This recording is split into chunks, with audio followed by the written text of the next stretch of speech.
ரொம்ப வருஷத்துக்கு முன்னாடி வீட்ல இருக்கிற எல்லா பணத்தையும் தூக்கிட்டு ஓடி போன இந்த பையன் அம்மா அப்பாவை பார்க்கலான்னு சொந்த ஊருக்கு வந்தா பையனோட அப்பா அம்மா இவன் மேல கோவப்படாம இவ்வளவு நாள் எங்க ராசா போனன்னு இவனை கட்டி அணைச்சுக்கிறாங்க.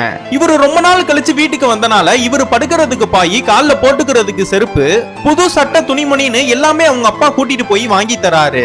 ஆக்சுவலா நம்ம ஹீரோ நம்ம அப்பா அம்மாவை பார்க்கணும்னு வந்திருக்க மாட்டான், அவங்க நிலத்தனா வித்து காசை வாங்கிட்டு போறதுக்காக தான் வந்திருப்பான்.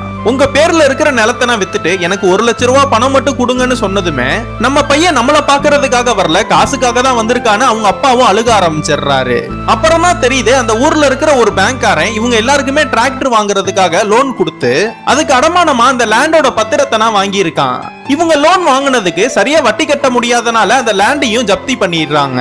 நம்ம ஹீரோவும் ரொம்ப கோவமா அவங்க அப்பா கிட்ட போய் நான் கூட அந்த நிலத்தை வச்சிருந்திருப்பேன், இப்ப நம்மளோட எல்லா நிலத்தையுமே பேங்க்காரன் எடுத்துக்க போறான்னு பயங்கரமா புலம்புறான். லேண்ட வித்துட்டு அதுல வர காசுல உன் கடன் அடைச்சிட்டு நீ ஓடிடுவ, எங்க 2 பேரோட நிலைமையை நீ யோசிச்சு பாத்திருக்கியான்னு அவங்க அப்பாவும் சொல்றாரு.